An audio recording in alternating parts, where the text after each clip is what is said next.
Ano siya, sikat na singer. Hindi na siya nawala, pero naging, parang ano siya sa politics kahit papaano eh. Diba? Tapos ngayon, ina-active siya kasi may ginagawa siyang movie. Siya rin ba producer? About sa buhay niya ba? Hindi ko alam. Isang linggong pag-ibig yan? Na hopeful din sa MMFF. So ano, alam mo, ang dali-daling mula ng blind item mo. Oo na lang. Sa'yo, ikaw siguro kasi kaibigan mo siya.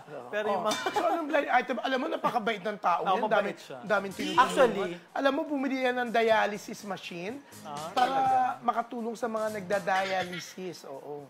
Mabait naman siya. Mabait naman siya. Bakit mo binablind item? Hindi, nakakatawa lang. Alam mo, you're not nice.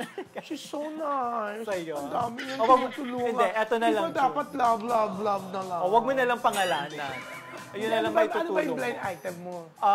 Isang malaking awards for music. Kasi singer siya, di ba? So parang isa siya sa mga icon. Di ba uso ngayon sa mga award-giving bodies?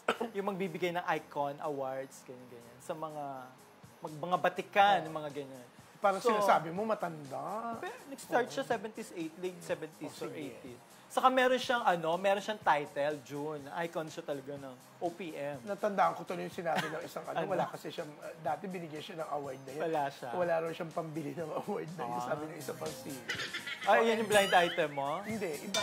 So, blind item ko, tungkol sa isang actor. Tataka kami na wala siya sa upuan niya. Tatawagin na sila. So, dapat, di ba, nasa harapan nga sila para makaakyat ka agad. Saka mga senior, mga iconic eh. So, sila yung nawawala. So, natataranta yung talent coordinator. Asan siya? Tatawagin na sila. Yung pala nandun sa gilid nung Soler.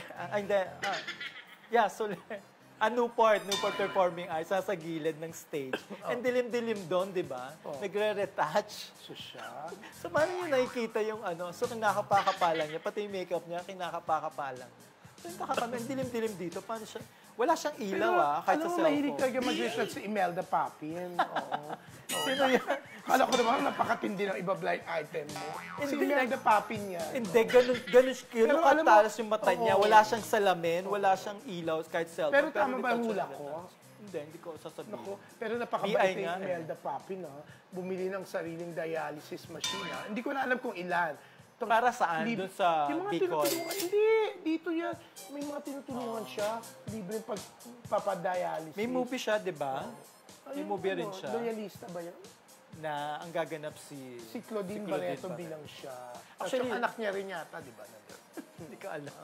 Ikaw ba PR nun? Hindi. Ikaw talaga. Pero, mabait na tao yan si Hindi ka naman sinasabi si Imelda yun, no? Marami naman nagre-retouch, no? Siya lang ba iconic singer, June? Bakit kiniento mo na yan sa akin, no? Hindi ngayon hindi mo nga alam. Hindi mo masama. Wala naman masama. Hindi, nagtatawanan lang yung tao. Actually, pinagtatawanan siya. Ikaw yata yung tumawa, Pati yung talent coordinator, yung buong staff. Knowing you, kaya mapahusga ka sa kapwa mo. Yan. Oy, pero eto sa isang premiere night, doon sa Video City premiere night. Teka lang, hindi matatanong ano yung tsura niya on stage.